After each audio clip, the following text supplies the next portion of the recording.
The following leadoff was recorded on November 4th, 2023 at the Phoenix Marxist School. This means that a few numbers will be outdated and recent developments left out. Since this recording, the attack on Gaza has only escalated, with conservative estimates being over 25,000 Palestinians killed. Israeli state figures have indicated that they don't intend on slowing down and that this one-sided assault could go on for months. Further, on the morning of January 12th, 2024, the United States and the United Kingdom, with support from Australia, Bahrain, Canada, and the Netherlands, launched a series of cruise missile and airstrikes against Yemen for the Houthi blockade at the Red Sea. The attack on Yemen has further inflamed the anger of the masses in every country of the region. This angry mood was sufficiently inflamed even before this, but now the whole region is a huge powder keg waiting to explode. There's no solution to the conflict on a capitalist basis, because the Israeli state is driven by the material needs of imperialism. Communists call for Intifada Until Victory. By this we mean the revolutionary mobilization of the Palestinian masses, along with the workers of the entire region, to establish a socialist federation of the Middle East. As for workers in the United States, we must organize a mass communist party in order to oppose U.S. imperialism, which is the state of Israel's greatest patron. We must sink roots into organized labor so that we can shut down arms manufacturers, shipping, and other industries through class-based methods, mass demonstrations, strikes, and general strikes. With all that being clarified, here's the leadoff by John Peterson. Now, I was originally, before 4 weeks ago today, I was supposed to be speaking about philosophy, Marxist philosophy, and counterposing that to bourgeois philosophy of both the liberal and the conservative variety. And though it might seem that this topic, Israel-Palestine, is unrelated to that, it's actually all deeply interconnected. That's because the class basis for bourgeois ideology, for the bourgeois world outlook, is the same as the basis for its actions in the real world. And that's, of course, the defense of capitalist property relations, it's the defense of the market economy, of the nation state, and political liberty and equality in the abstract without really attending to the question of genuine equality of life in practice. So just to get a feel for the audience, I think I know the answer, but how many of you stand unconditionally with the Palestinians in the face of what's going on today? Yeah? Okay. And how many of you stand unconditionally with Israel and think that what's happening right now is a proportionate response? Okay, I was hoping there'd be at least a couple people. I guess I'll ask, is there anybody here that isn't sure which side to stand on? Well, if you didn't agree with everybody else in this room, I would hope to convince those people with arguments, with facts, with figures, explain why the IMT stands unequivocally with the Palestinian people, why we call for Intifada until victory, and what we mean by that, and why there's no solution to this nightmare within the limits of capitalism. What we're seeing these last few weeks, it's an object lesson in how historical necessity is expressed through accident. The events of October 7th were like a giant boulder just dumped into a pond that was already quite turbulent and stormy, and it's had a huge effect on mass consciousness. On that single day, 75 plus years of murder, of stolen land, of humiliation, of state terrorism, and of mass resistance were summarized in an unprecedented 24-hour period. And whether we like it or not, this is the new normality. This is the world we live in. It's a world of sharp and sudden changes, of war, of revolution, and counter-revolution. And we either get to come to grips with that and understand it and analyze it and then actually do something about it, or we're just going to be smacked around by events and driven to confusion and demoralization like so many other people that I think we interact with on a daily basis. Now, the aftershocks of Israel's pulverization of Gaza are going to be felt far and wide, and it has huge implications for basically everything in the world, from the economy to world relations, American politics, the 2024 elections, and of course, our work as communists. It's raised the indignations of millions of people. I mean, probably billions of people around the world, a majority of whom live in very similar conditions to the Palestinians, and they therefore are in organic solidarity with what's happening to people who are basically just like them. What's happening there, any basic human sympathy that people might have felt after the initial Hamas attack and the killing of civilians, which is a fact, has turned into its opposite now. It's turned into its opposite because it's not an eye for an eye, it's multiple heads for an eye. It's an entire population for an eye. And the transformation of the open prison of Gaza into what some Gazans are now calling an open grave, with blood, the blood of thousands literally running through the rubble-filled streets, has affected people emotionally in a way that I haven't really seen much in my entire life. Well over, you lose track, right? I think it's about 3,700 Palestinian children have been murdered by airstrikes in the last few weeks, and thousands more are going to meet the same fate in the next period. Now, to put that into context, into a per capita context, in the United States, based on our population, that's the equivalent of around 600,000 children killed in just a 4-week period. Can you even imagine such a thing? Can you imagine that? What that would mean to this population? And these monsters call these kids human shields and terrorists, collateral damage, human animals, or even inhuman animals. The population of Gaza, it's more than twice the size of Joe Biden's home state of Delaware, and yet all these people are packed into an area that's about 18 times smaller. And they're being bombed and starved to death. And what may be even worse, they don't even have access to clean water. They have to drink dirty water or seawater just to survive in a desert, basically. Can you imagine those conditions here? And never mind extravagant luxuries like electricity or fuel or toilet paper or a sewage system. There isn't even basic medical care for the elderly, for the pregnant, for newborns. There's 50,000 pregnant women in Gaza right now. Nor is there anything for the thousands of casualties. We hear the death toll, but there's thousands more on top of that who are injured, have their arm blown off or have their leg blown off, and there's no medical care for these people. Basic preventable diseases like cholera might kill more people than Israeli-American bombs by the time this is all finished. And they call this self-defense.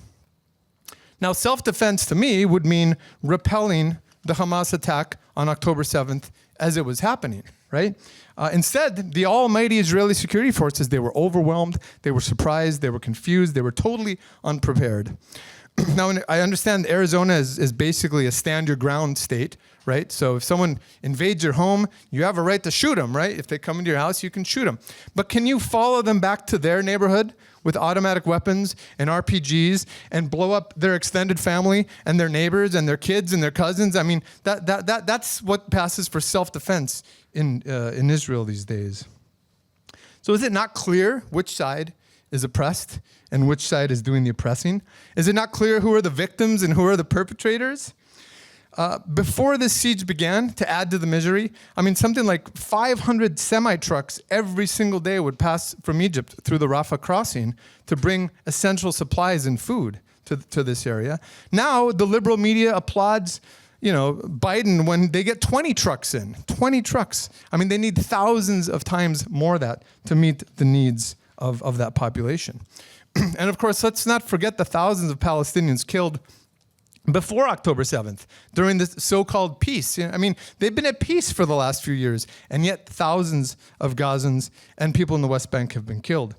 Now, the bottom line is, as long as there are classes, there can be no peace. That's the reality. So that's why I think it's an exaggeration. It's a stretch to even call this a war. This isn't a war. This isn't a fight between relatively equal forces where the skill of the generals and the soldiers and the tactics and all that determine the outcome. This is an almost entirely one-sided campaign of savage punishment and revenge against a mostly defenseless population.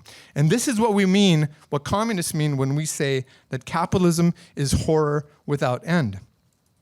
This is why we say that the choice facing humanity is socialism or barbarism. That is barbarism now in the 21st century that we're seeing.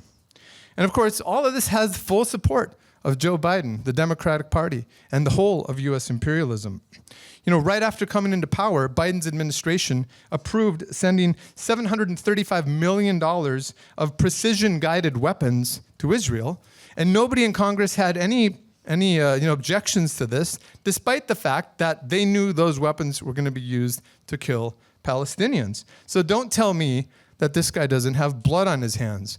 Now they want to send $14.3 billion more dollars. Billion! That was just like $700 million. Now they want to send $14 billion, which he calls a smart investment that's going to pay dividends. This is how these people calculate the world. And it's no surprise that that wretched liberal reformist AOC, have you heard of her? She has again fallen into line, following her master's call, and also supports sending this aid to Israel. I mean, tell me, is that how socialists in Congress are supposed to be conducting themselves? Is that how we would conduct ourselves if we had one of our comrades in Congress? Can you imagine how different that would be compared to that? And let's not forget, of course, going back to the hypocrisy of the United States, the tens of thousands of Jewish people who were turned back when they tried to get into the United States in the 1930s and 40s to escape Nazi Europe, and they were turned away, and lots of them ended up in concentration camps. That was when that great liberal hero, FDR, was in power. So no wonder so many people are pissed off. They're fed up with the lies, with the hypocrisy, with this obvious double standard, especially if you compare it to the last couple of years with what's been going on in Ukraine. How come the Ukrainians have the right to resist the foreign invasion and occupation, but the Palestinians don't? How come they get armed and the Palestinians don't? And of course, it comes down to the specific interests of the imperialists. U.S. imperialism opposes Russian imperialism, and it supports Israeli imperialism. It's as simple as that. Violence is justified when it serves the interests of the rich and powerful, but it's reprehensible if the slaves dare to fight back. So it's not about consistency, it's not about morality, it's about money, and it's about land, and it's political power and spheres of influence. And of course, things are the worst is yet to come now that the ground offensive has begun. And let's not forget that there's 2 aircraft carrier groups off the coast of Gaza with thousands of troops, warplanes, bombers, helicopters, missiles. I mean, they're there to basically allow Israel to do what they're doing to the people of Gaza. So no wonder we've seen graffiti in Brooklyn that says "Overthrow Genocide Joe," which is something you didn't see a couple of years ago, right? When this lesser evil had to be elected to stop, Mr. Donald Trump. And of course, there's the West Bank, there's southern Lebanon, there's Syria, Jordan, Iran, even Egypt for that matter, when it comes to possible new fronts of the war or mass destabilization because you have, mass protests against the role that those regimes are playing in allowing this to happen. Many of those countries, they have significant Palestinian populations, people that have lived in refugee camps their entire lives. People live and die their entire lives in those camps. According to the United Nations, there's up until recently, 5.9 million Palestinian refugees worldwide. Most of them descendants of the 1948 exiles, the generation that left during the Nakba.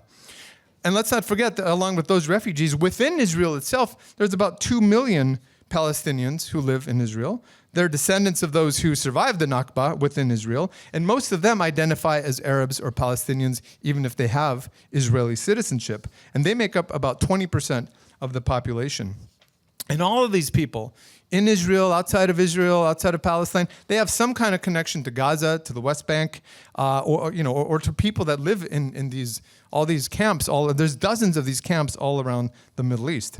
So you'd better believe that the specter of the Arab Spring, which we saw in 2011, which was a magnificent movement, if you haven't studied that or watched movies about that specter is haunting every one of those rotten regimes, those pro-imperialist or imperialist regimes across the Middle East. And they're worried that this is going to spark another regional conflagration. Now, as for Israel, a majority of the population might be at least somewhat united for the moment, but there are deep divisions in that society, both at the ruling class level and in society generally. And those divisions are along class lines. There's deep class polarization in Israel. There's exploiters and exploited. There's homelessness, there's unemployment, there's poverty. There's levels of inequality that are basically equal to what we have here in the United States. There's also been really important strikes in Israel. We shouldn't forget that. And movements in solidarity with the Palestinians within Israel in the past. There's also lots of racism in Israel against the Israeli Arabs, against the Sephardic population. These are Jews of non-European descent who are the Ashkenazi, as well as immigrants that they're bringing in from all over the world, just like here, to serve as cheap labor. So we shouldn't think that Netanyahu has an absolutely iron grip on everything. In fact, the majority of Israelis want him out. As soon as this is all over, they want to get rid of this guy, because everything eventually turns into its opposite. Now, we've come under attack for using the slogan, Intifada Until Victory. In fact, the comrades in Bellingham, who are trying to organize their school, the next Marxist school in our series, have been under severe attack for using that slogan. And I'm sure you've read in the bulletins and on the website the attacks the comrades have suffered in other parts of the world. For example, in Britain, some pretty serious attacks. Now, our class enemies, they want to confuse people about what the real meaning of the word intifada is, which in Arabic simply means to shake off. It's to shake things off, right? And what are they shaking off? Well, it's when a mass upsurge seeks to get rid of the status quo and get rid of all oppressors and all exploiters, whether they're Israeli or Arab or Persian or American or Jewish or Muslim or Christian or anything else. You want to get these people off your back. That's what it means. It's not about individual terrorism or driving the Jews into the sea. That's not what Marxists mean by it. It's not about depriving anybody of the right to security, to religious freedom, to a good job, to housing, to healthcare, to education. And it's certainly not about, quote, violent attacks against Israeli civilian targets, which is what our comrades in Bellingham were accused of supporting. Now, when we talk about Intifada, we're talking about the Arab Spring. We're talking about the George Floyd uprising. That's precisely the kind of thing we have in mind. And that's what they're really afraid of, because they know that any time that the masses move into action, things can get out of control and their grip on power can be under threat. That's why, along with all the crocodile tears for Gaza, there's a blatant assault on basic democratic rights all around the world intended to limit solidarity with Palestine and to silence any criticism of the complicity of the West in the ongoing massacre. Demonstrations have been banned. Student organizations have been dissolved. Thankfully, ASU hasn't gotten to us yet. And meeting rooms bookings have been canceled. We actually, the comrades locally, had to find a backup room just in case this didn't work out. So now the big thing, though, I think, is that supporters of Palestine, whether you're a student club or whether you're just, at the grocery store, you're branded a supporter of Hamas or an anti-Semite. And we unequivocally reject any and all accusations of anti-Semitism or support for individual terror and the murder of civilians. That's a total lie. Let's be crystal clear. Our position on what's going on in Palestine has nothing to do with being against Jewish people in general or Judaism or as a religion or anything. Being anti-Zionist, anti-Israeli state, and anti-occupation is not the same thing as being anti-Semitic. And ironically, a lot of the Zionists in Congress who are supporting Israel to the hilt are anti-Semites themselves, like Marjorie Taylor Greene and people like that. I mean, the hypocrisy is ridiculous.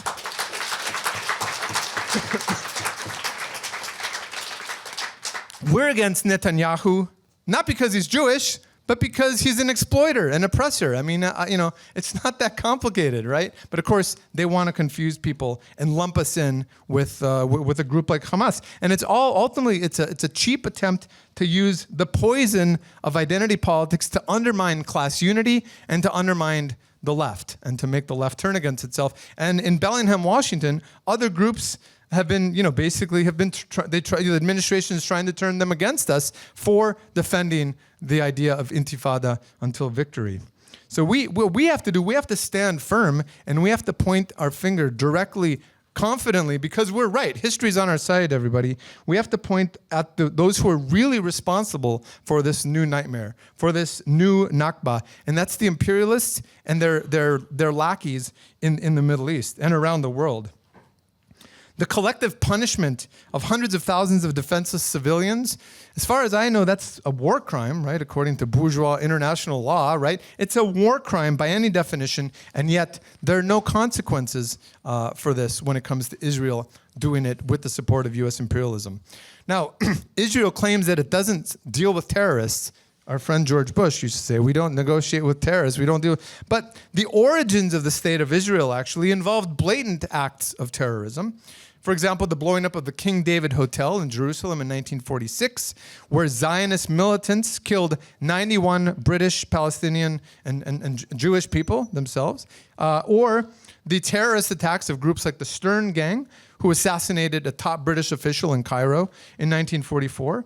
Or the Deir Yassin massacre of 1948, where it's reported that Palestinian babies were not just killed, but roasted alive in ovens. And the Zionists were laughing about this. And now they talk about, poor little baby. I mean, it's just the hypocrisy is crazy. Or the fact that Yitzhak Rabin, who was the sitting Israeli prime minister at the time, was assassinated while prime minister, not by Palestinians, but by a Jewish extremist back in 1995, for not being hard enough against the Palestinians, basically. And let's definitely not forget that Hamas itself was originally backed and supported and formed by the Mossad, by the Israeli secret services.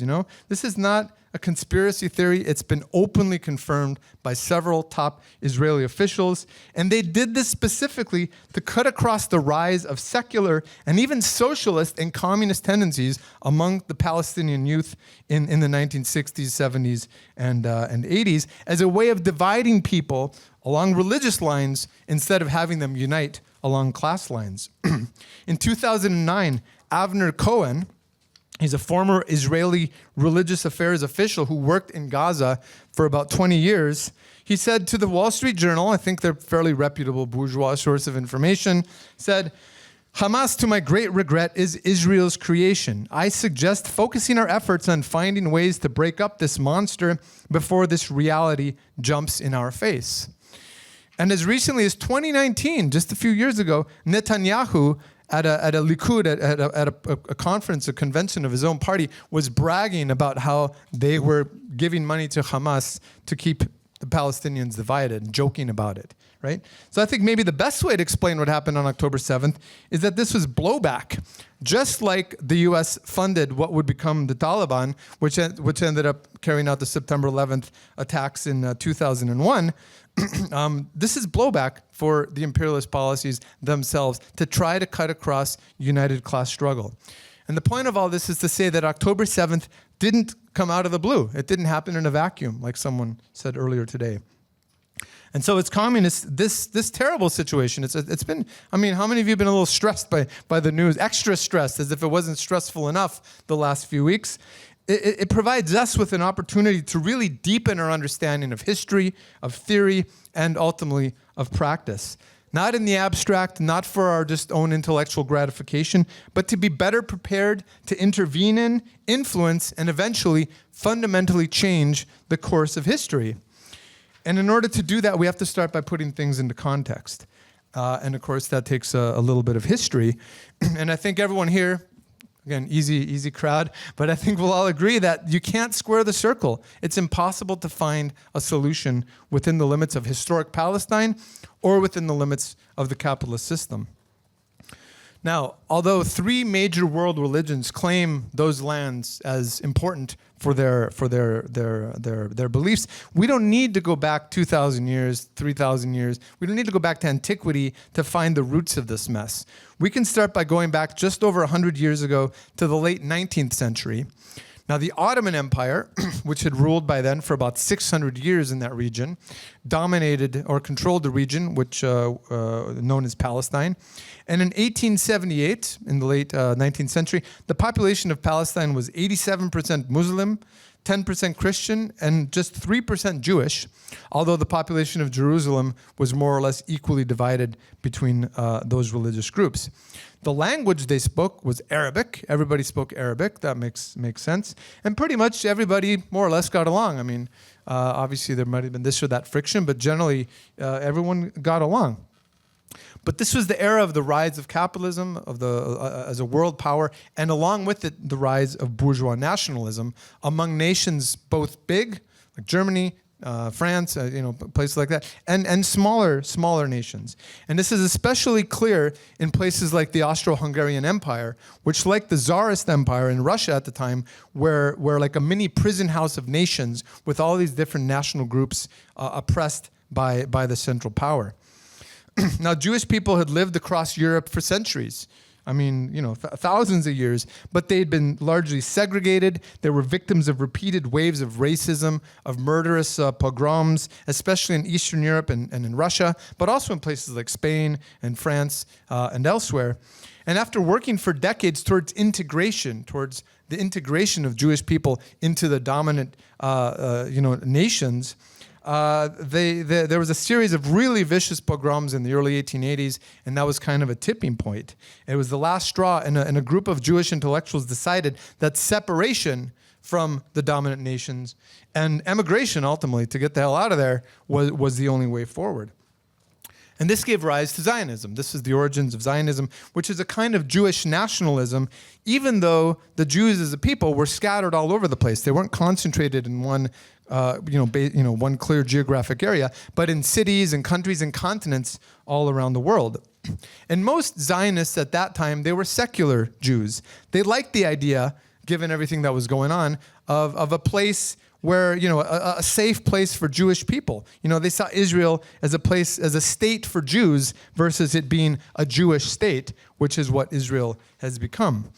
And Theodor Herzl is known as the father of Zionism. And he eventually, and others, they looked at historic Palestine as the place where Jewish people around the world should go and coalesce. But even as far back as 1895, this is, decades before the founding of Israel, he recognized that there could be no Jewish state there without the expropriation and expulsion of the Palestinians. He said, however, we must expropriate gently. We shall try to spirit the penniless population across the border by procuring employment for it in the transit countries, i.e. all the countries that surround Palestine. Both the process of expropriation and the removal of the poor must be carried out discreetly and circumspectly. So kick them out, but do it as nicely and quietly as possible. But this settlement strategy, this concerted effort to displace the Palestinians, sometimes by buying their land fair and square on the market, other times by massacring civilians and kicking them out, it continues to this day, as we'll see. Now, the idea that was sold to Jewish people who were fleeing persecution was that this was a land without a people for a people without a land. But that was obviously a lie. There's people living there for tens of thousands of years. I think they've found Homo habilis fossils from 1.5 million years ago. I mean, it's not like it was just an uninhabited desert. It's one of the cradles of civilization in world history. I mean, it's like saying that the United States was a land without a people before the Europeans came. And we know, of course, how that played out. Now, nationalism is it's a slippery slope. Even the nationalism of a very legitimately oppressed people like the Jews can morph very quickly into becoming racism, outright racism. This poison can turn into racism against other people. And it really is an irony of history that one of the most oppressed and persecuted people in history, a people with a proud tradition going back thousands of years of resistance and of uprisings themselves, have joined the ranks now of becoming some of the worst oppressors and persecutors. Obviously not all Jewish people fall into that category, but this is where this dream of Zionism led to. Now, they did look into other options. They looked at maybe moving to Uganda or maybe moving to Argentina Or there was in the 1930s, the Stalinist Soviet Union created a sort of a Jewish autonomous region in way eastern Siberia, not a very great place to settle, called Birobidzhan. And so that was a place where they could have gone, but obviously they decided that they were going to go to the Holy Land, obviously for historic reasons. And with the rise of fascism in Europe, this migration accelerated, understandably. But the cynicism of the Zionists really, again, knows no bounds. In December of 1938, this is about 1 month after the Kristallnacht in Nazi Germany, which was a pogrom against Jews. 1 month later, David Ben-Gurion, who had become the first prime minister of Israel, he said, "If I knew it was possible to save all the Jewish children of Germany by their transfer to England, and only half of them by transferring them to Israel, I would choose the latter, because we are faced not only with the accounting of these children, but also with the historical accounting of the Jewish people." So much for poor Jewish babies. He'd rather have half of them killed by staying in Germany or by moving to Israel than saving all of them if they could go somewhere that was relatively safe at that time in Britain. But first, let's go back to World War I, because this is where things really start to come together. The British, who were one of the imperialist powers, they got the support of the Arabs of Mecca in what is today Saudi Arabia to help fight against the Ottoman Empire, which controlled that region. And the Ottomans were one of the central powers, along with Austria-Hungary and Germany. And in exchange of the support of the Arabs in Mecca, they were gonna give them some chunks of the Middle East. But of course, in a secret agreement with the French, the 1916 Sykes-Picot Agreement, which, by the way, was only made public after the Bolsheviks came to power and said, look what these assholes have been doing behind our backs. The French and the British decided that they were going to divide up the former Ottoman Empire into their own zones of control. The British were going to get Palestine, Jordan, and southern Iraq. And the French would get southeast Turkey, northern Iraq, Syria, and Lebanon. So if you wonder why some people in Lebanon speak French, it's because of this. If you wonder because of the imperialists who went into these places to divide it up for themselves. Now, after the war ended, Palestine was basically a British colony, but they'd also promised some of these lands to the Zionists. Because of racism in Britain, they wanted to get the Jews out of Britain and put them somewhere else. And so in 1917, with the Balfour Declaration, they announced a plan to establish a national home for the Jews to be located in Palestine. But as we've seen, Palestine was already occupied by a mix of different peoples. And the Jewish population in 1918 was only 6% in that region. But as thousands, tens of thousands, hundreds of thousands of people started to transfer there, they raised money, they lobbied governments to provide ships and stuff like that. By 1935, they made up about 27% of the population. And by 1947, driven by what happened during World War II, it was up to about 33% of the population was Jewish, but that's still not a majority. So in a classic divide and move rule, the British imperialists, they came up with a plan to partition this region, which is called the Levant, because it's only by turning ordinary people against each other that these imperialists can keep control over us, basically. And they've done this all over the world. They did the exact same thing in India, as I'll mention in a second. And basically in 1937, they had a thing called the Peel Report, where they recommended partitioning. I mean, if you look, have you seen the lines in Africa or in the Middle East? They're really straight. Have you ever looked at the geography of those places? I mean, they literally are like, oh, here, put a ruler on there, and okay, these people live here, these people live there. I mean, it really is disgusting. But they decided to give 20% of Palestine to the Jews, even though they were relatively they weren't that the amount of land that they owned at that time wasn't anywhere near 20%. Yet they were going to get 20%. Like I said, they did this in India, exact same thing in 1947, the partition of India. But in that case, it was Hindus against Sikhs against Muslims, and you led to about 1 million people being killed in that part of the world. And that's another sore spot in the world today, the dividing line between India and Pakistan. And so it led to, and India there, I mean, a massive ethnic cleansing is the legacy of the imperialist powers all around the world. Of course, the Palestinians in 1937, they objected to, having a bunch of them deported, having a bunch of the land taken. So they rose up, and there was an uprising, and it was put down brutally by the British, along with Zionist militias, who at that time were on their side. But right after this uprising was put down was about the beginning of World War II, and the British didn't want any more, instability with the Arabs. Those restive Arabs, the restless Arabs, So then they restricted Jewish immigration from Britain because they didn't want to piss people off, precisely at the time that the Holocaust was happening and 6 million Jewish people were killed by the Nazis.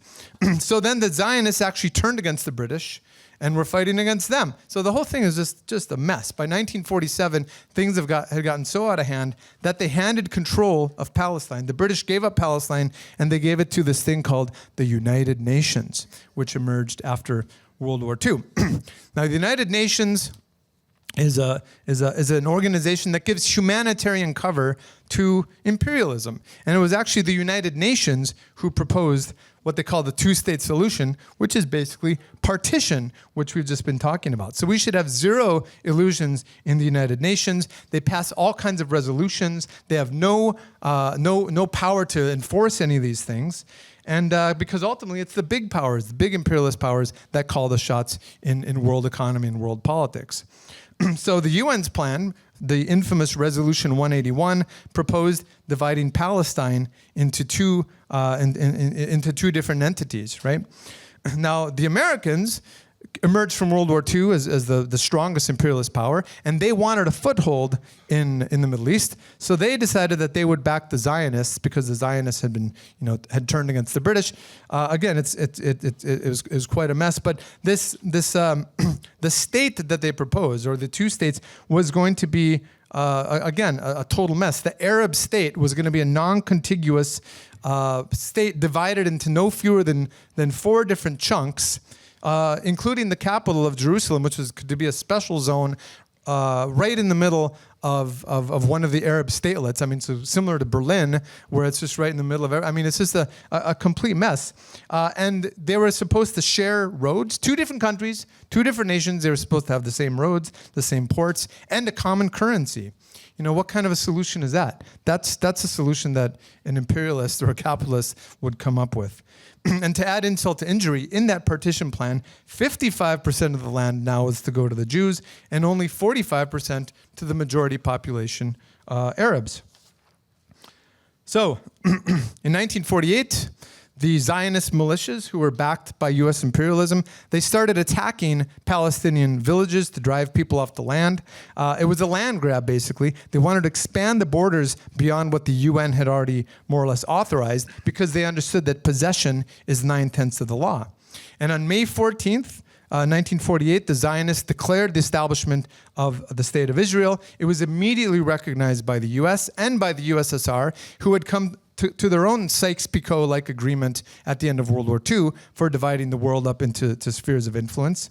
And by 1949, when the fighting stopped during this, the Jewish state, the New Israel state, it controlled 78% of historic Palestine, and those lines are known as the Green Line. If you ever heard of the Green Line, it's the borders that were established by the Armistice of 1949. So May 15th, the day after the declaration of the State of Israel, is known as the Nakba, the catastrophe. That's the term that the Palestinians give to this catastrophe. And it was a catastrophe. About 530 Palestinian villages and cities were destroyed. About 15,000 Palestinians were killed in a series of mass atrocities. 700 to 750,000 Palestinians were forcefully removed from their lands. Overnight, they were forced to leave their homes. 39% went to the West Bank, which was ostensibly Palestinian. 10% ended up in Jordan, in a different country altogether. 26% went to the Gaza Strip, which at the time was occupied by Egypt. 14% went north to Lebanon. 10% went into the Golan area of Syria, and about 1% went into Egypt. So this was ethnic cleansing on an incredible scale. I mean, literally hundreds of thousands of homes were destroyed so that people couldn't come back to them. Or the nicer ones, I imagine, were simply occupied by Jewish settlers as far back as 1948. Now, most of the Palestinians don't have citizen rights in the countries where they've been living their entire lives. So if you're in a refugee camp in Jordan, you're not Jordanian. You can't travel as a Jordanian. You're like a person without a country.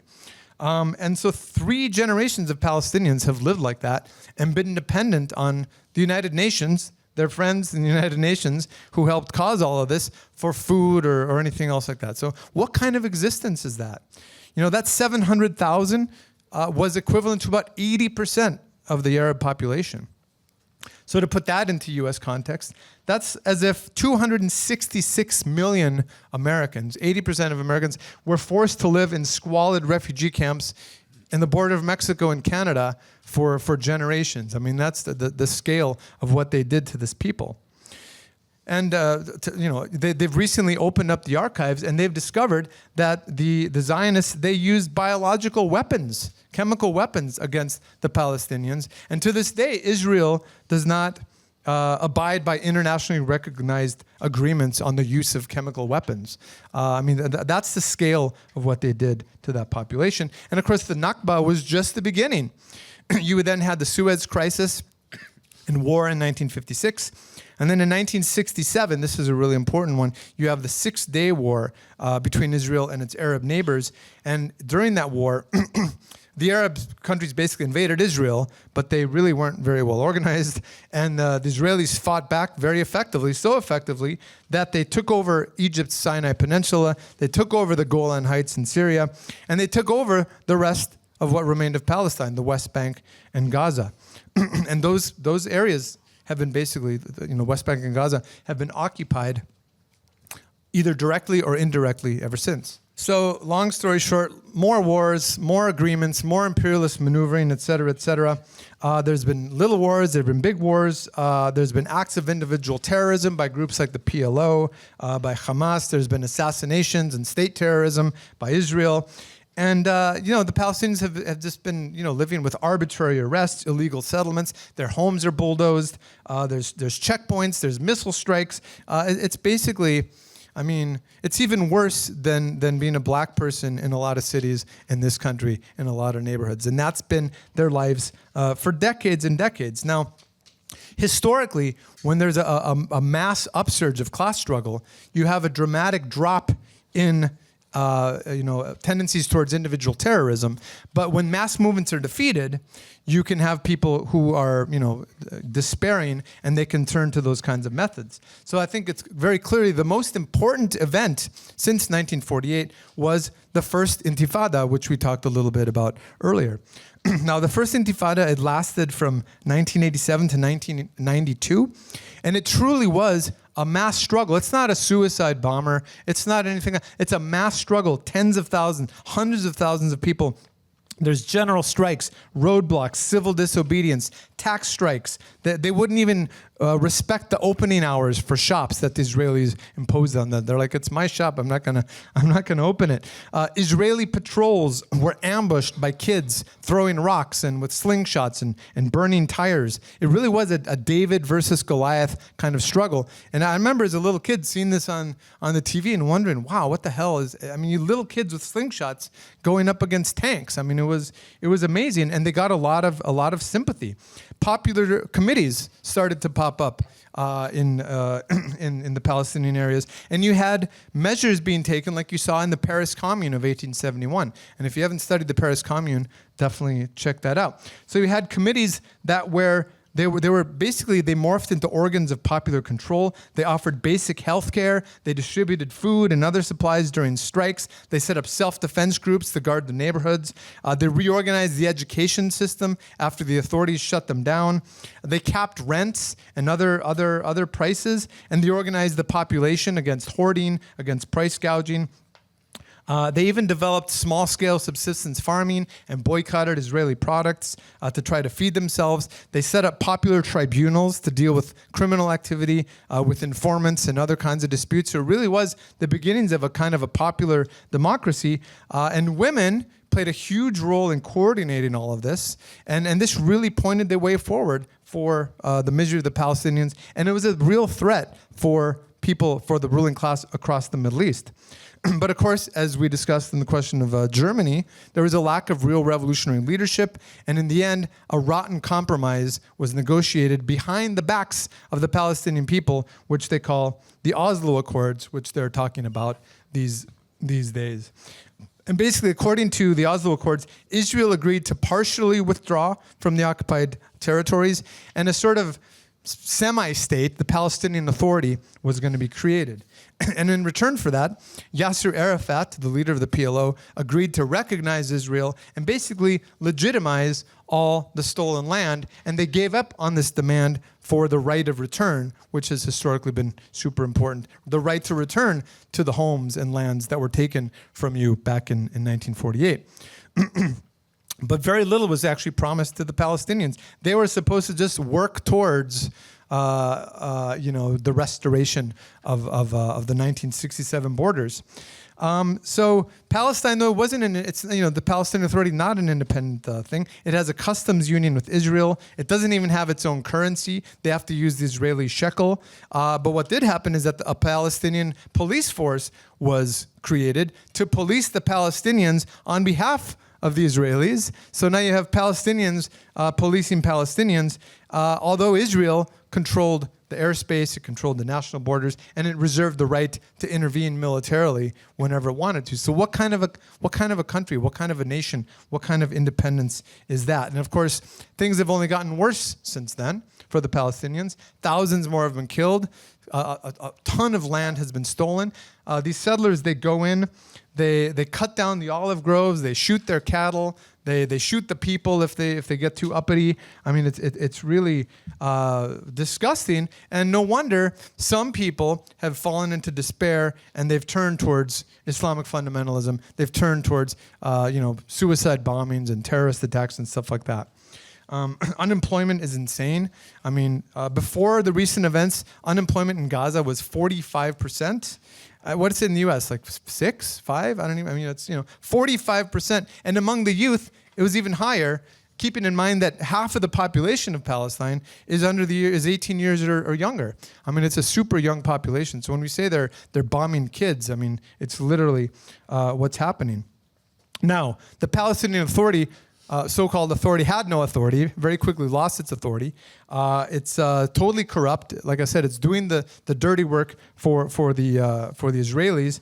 And eventually, in 2005, Israel decides to leave completely from Gaza, and they hold legislative elections, municipal elections, which Hamas wins. Hamas is not just a terrorist organization, it's also a political party, and Hamas won against the Palestinian Authority. But of course, the great defenders of democracy, Israel and the EU and the United States, they wouldn't recognize these elections because, of course, the people they didn't want to won. And so they backed the Palestinian Authority and Fatah and told them not to recognize it. And you end up with civil war in Palestine, which ends up with Hamas in power in Gaza and the Palestinian Authority keeping power and Fatah keeping power in the West Bank. So a complete disaster. Since then, or these last few years, those settlements have continued into what we're supposed to be, according to the UN, Palestinian lands. Now, as it happens, there's 700,000 Jewish settlers living illegally in the West Bank and in East Jerusalem, which are supposed to be Palestinian,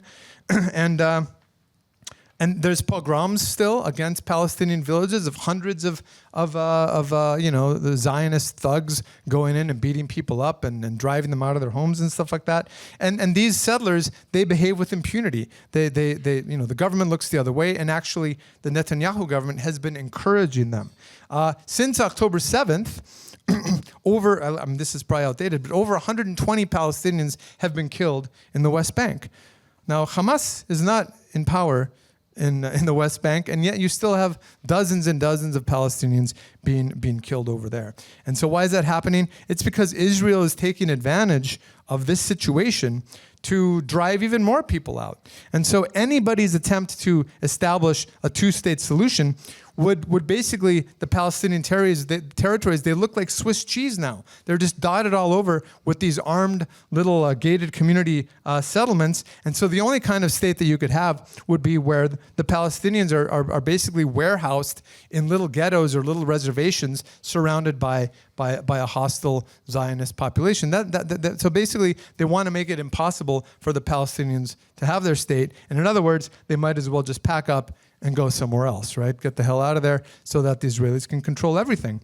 Now, I know you're not all from Arizona, but do you think people from Arizona or from Texas, are they going to let people from another state come and drive them out of their homes at gunpoint and then take their homes and kill their kids? I mean, do you think any American would stand for that? So, of course, these people are fighting back. And then people are still surprised after all this history that something like October 7th could happen.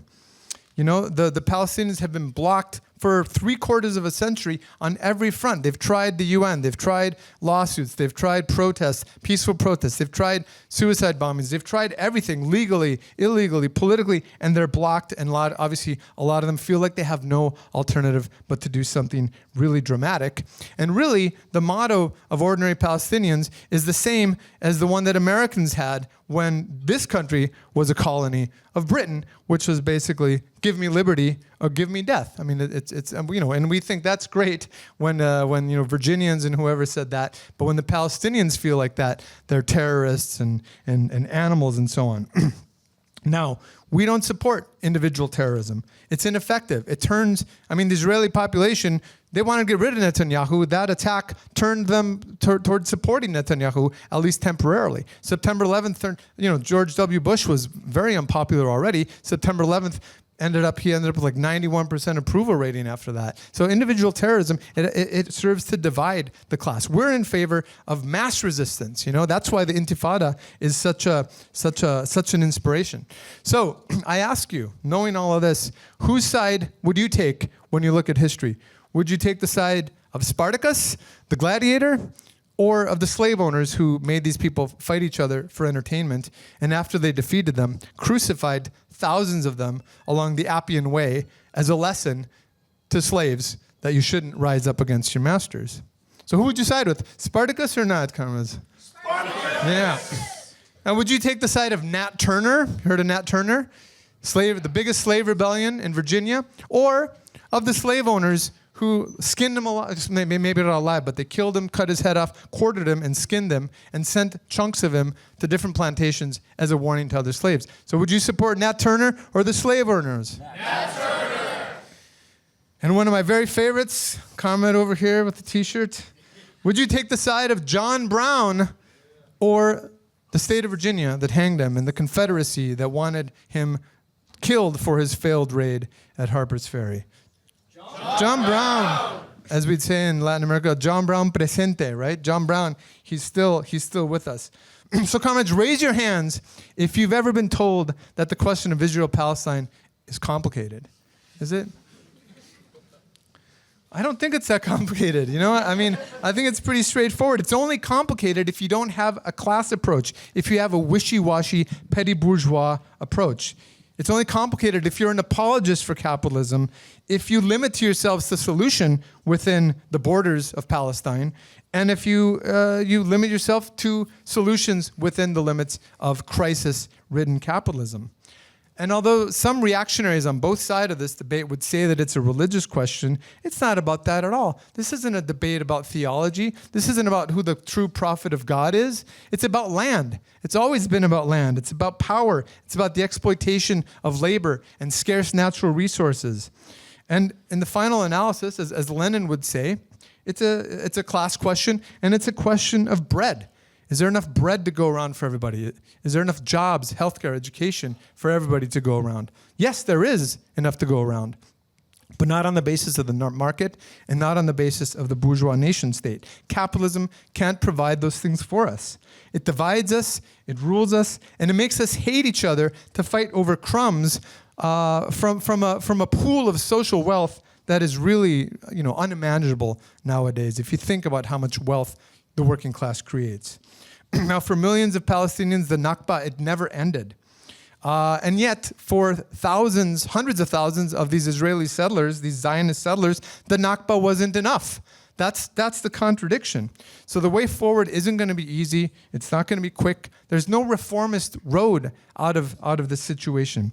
International pressure. Look at the international pressure. Ceasefire. I mean, look where that's leading. Meanwhile, Israel's bombing day in and day out, right?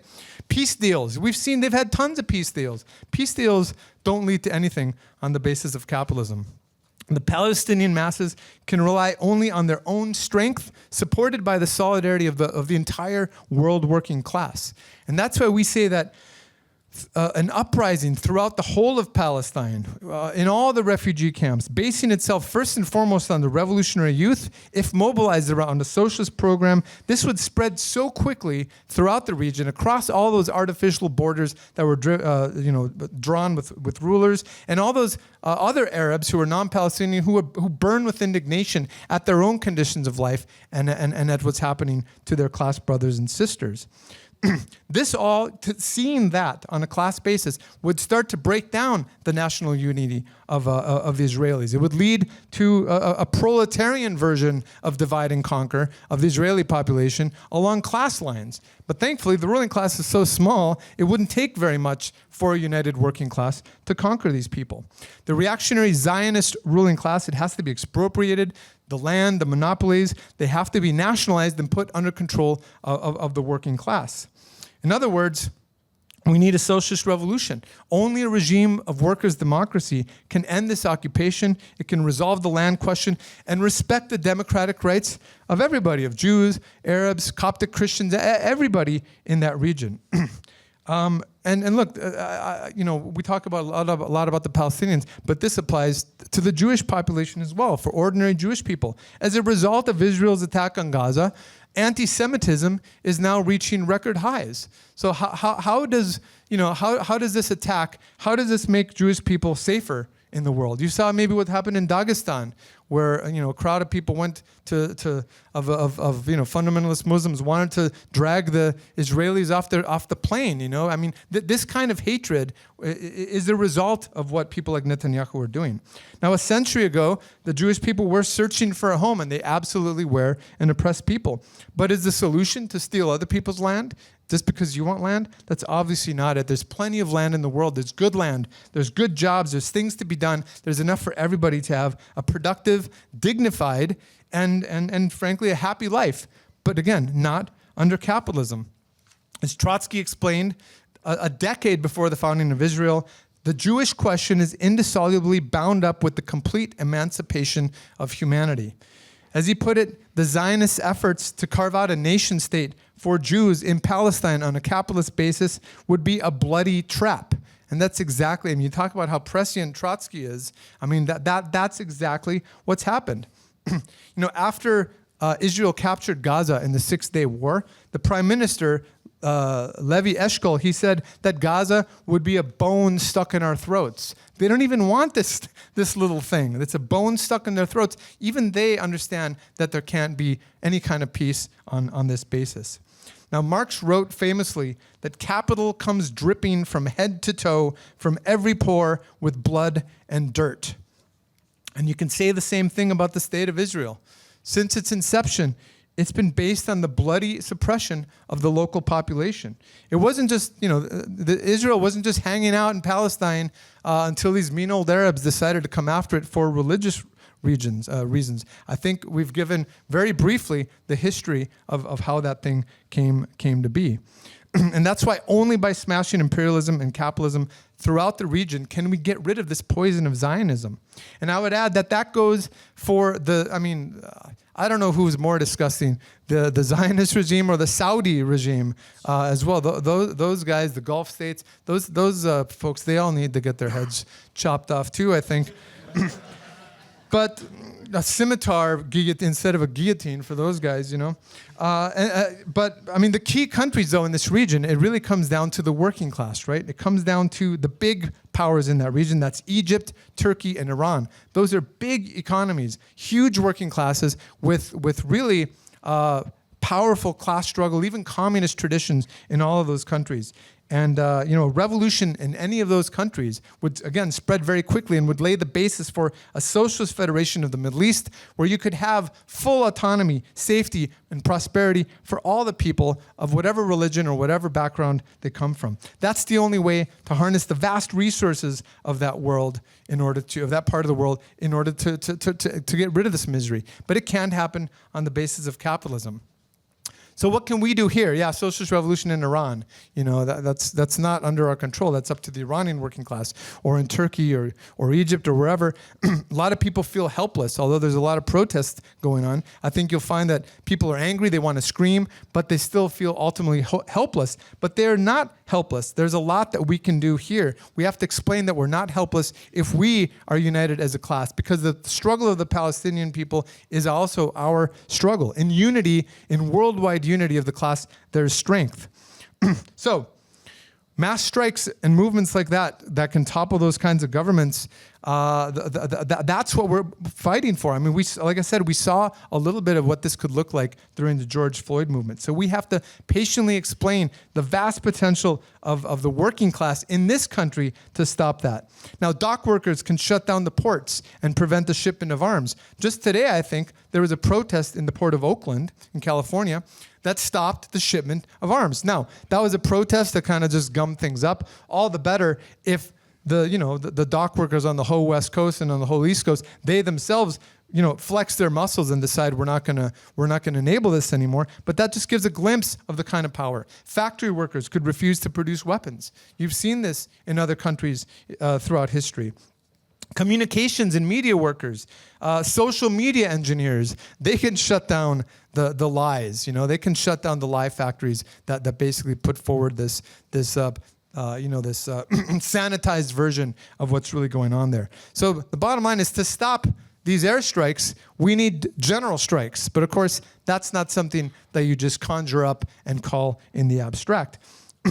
But we have to prepare the ground for that and lay the seeds for that. Plant the vision of how we as a class can really bring this to an end. And that's why we have to fight to break the workers and the unions from both the Democrats and the Republicans. They're entirely complicit in this disaster. That's why we fight for a mass communist party, a party that truly represents the working class majority, that can end that disgusting two-party system once and for all.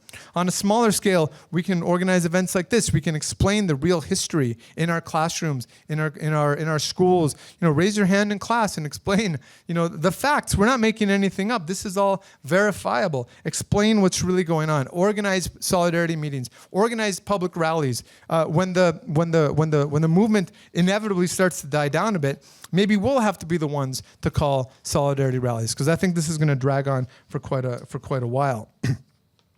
Ultimately, if we want to keep U.S. hands, we say hands off Venezuela, we say hands off Cuba, whatever. If we want to keep U.S. hands off Palestine or Venezuela or Cuba or wherever, then we have to make sure that the hands that are in power are working class hands and not the hands of the capitalists and the imperialists. That's our duty, our responsibility here in this country. But of course, as lots of comments have said, that doesn't happen overnight. We have to build the forces of Marxism, the forces of revolutionary communism, and that's the IMT. Because every day that capitalism remains in power is another day of living hell for the people, not just in Palestine, but in Congo, or Sudan, or Sri Lanka, or El Salvador, or right here in this country, in the richest country on earth.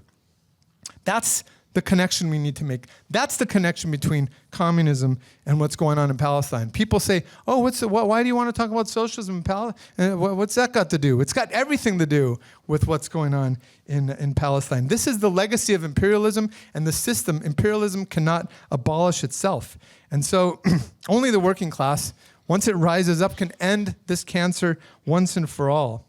If you study, watch Marxist.com. I know we've got a lot of newer comments, but look at what happened during the Arab Spring, or during the Venezuelan Revolution, or recently in places like Sudan or Sri Lanka. That's what a revolution looks like.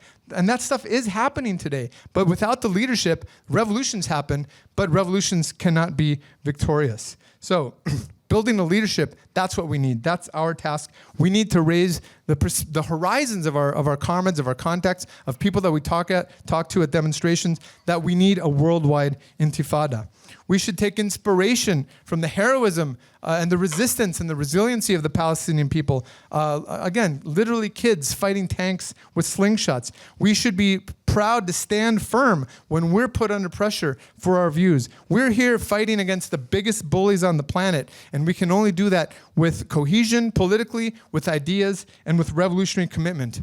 As we've said before, the IMT, we're not looking just for anti-capitalists. We're not just looking for people even that consider themselves communists. We're looking for class fighters who want to join a group that is actively fighting for communism, fighting for the socialist revolution in our lifetime. And the bitter truth is that things are going to get a lot uglier in this world before they get better. But at the end of this nightmarish tunnel, things aren't going to just be better. It's going to be an entirely different world, the very opposite of hell. It's going to be a genuine paradise on earth, a world of superabundance for every single human living on the planet. And that, comrades, is why we say Intifada until victory. Intifada until victory.